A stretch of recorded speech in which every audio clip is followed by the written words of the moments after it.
Hello, heroes and Zargons. I'm Alfred, broadcasting the Trials and Tribulations of Zargon, and this video takes us to the Frozen North to review Zargon's efforts to revive the frozen horror. Our run-through includes some modifications to address the fact that the heroes have been leveling up using our homemade leveling system.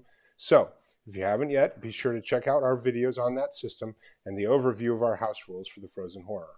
I'll highlight any rules that were particularly relevant in this video, which will cover the Frozen Horror Solo Quest 2, Trial by Ice.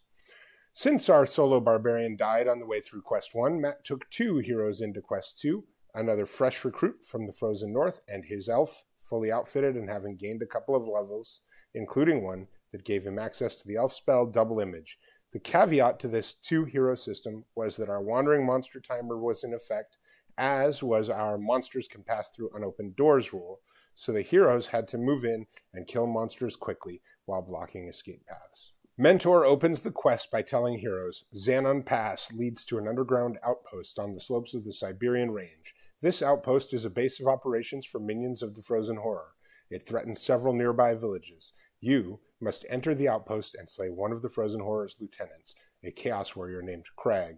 The only way in or out is through the Ice Cave entrance. Your quest begins and ends there.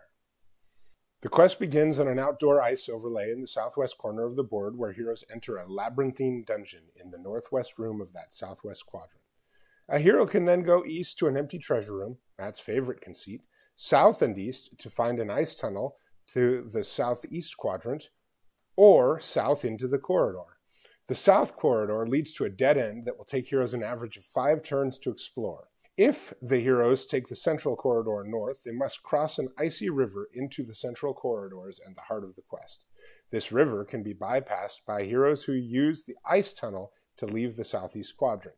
From the central corridor, heroes can explore the northeast quadrant, finding some manageable monsters, skeletons, and ice gremlins, and a room that hides a chest containing 120 gold coins behind a ring of spear traps. The northwest quadrant contains Crag, his pet Yeti, his pet Warbear, some skeletons, a mummy, and some orcs. These enemies roam rooms that include an ice vault and contain slippery ice. In our campaign, this dungeon also granted Zargon a glorious victory, albeit one tempered by the elf's use of pass-through rock.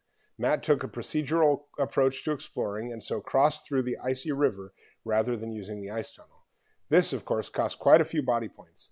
Then, a few unlucky rolls against the Polar Warbear left the new barbarian, another one since the previous one died in Quest 1, reeling, and Grak finished him off. The elf was not filling up to defeating both a Yeti and an upgraded Chaos Warrior by himself, so he passed through rock and beat a hasty retreat. This quest as a whole is a pretty fun romp through the frozen waste, though I do think that the modification of having 2 heroes, even if one has to up the difficulty, makes it a lot more tactically interesting. Barbarians in particular have a very limited palette of choices to make. If they have a crossbow, the game becomes about trying to draw out the monsters and shoot them. As a level design, the pathing options for the heroes in this quest are a real strength. The first quadrant gives the heroes 2 paths to advance through. Then the hero has the choice of 2 more quadrants to explore, and within those quadrants, there are 2 more options for pathing. That said, there are not many clues to tell the heroes which way to go. Matt was concerned about the dangers of passing through an ice tunnel and so tried the icy river first. In that case, I think the icy river should be enough warning to send heroes back to the ice tunnel. But the 2 quadrants have only the position of their entrance to reveal which contains a boss fight. Once inside the northwest quadrant, heroes who go north pass through an ice vault, and heroes who go south fight a Polar Warbear. Once the heroes get to the entrances of Grak's chamber, a secret door is clearly the better entrance to take. So there is a faint clue if the heroes fully explore the rest of the quadrant before entering Grak's room. 2 other design features worth noting in this dungeon are the hallway to nowhere that begins in the southern corridor, continues past the entire eastern corridor, and then into part of the northern quadrant. At an average of 7 squares per turn, as I mentioned earlier, this dead end is a 5-turn detour.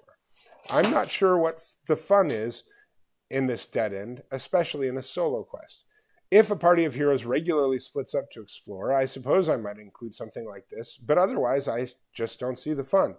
In the Frozen Horror dungeons especially, these are the kinds of things worth cutting on the fly, because these dungeons are long and take a long time to complete.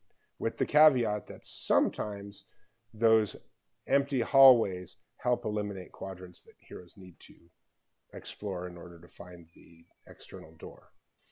The second design feature to discuss is the northeasternmost room, which includes a chest that is surrounded by spear traps. Rules as written, heroes don't even need to get next to the chest to open it. The easiest solution is to just trap the chest, especially since a barbarian cannot disarm traps, and this is a solo quest. Maybe that is the trick to this room, though, that the heroes are supposed to just stand inside the door and search for treasure. The final question to resolve with this quest is, what to do when Zargon wins? Matt and I are not really interested in replaying a quest, especially one where the heroes have seen every room. I look at heroic failures as opportunities to make the game more interesting. In this case, I just warned the heroes that Grak had relocated and was still raiding nearby villages, so the heroes would need to be on the lookout. After every quest, I made a roll to see if Grak's raid coincided with the heroes' time in the town, and when it did, they played a quest that I modified based on a quest from Ash's 2023 Quest Jam. Failures are a great opportunity to design some new dangers for the heroes, and there will, fortunately, be a couple more of those on this channel. We can plot about those in another episode. For now, I'd love to hear your thoughts on the challenge level in these two solo quests and what kinds of modifications you're making. Let's plot together in the comments below.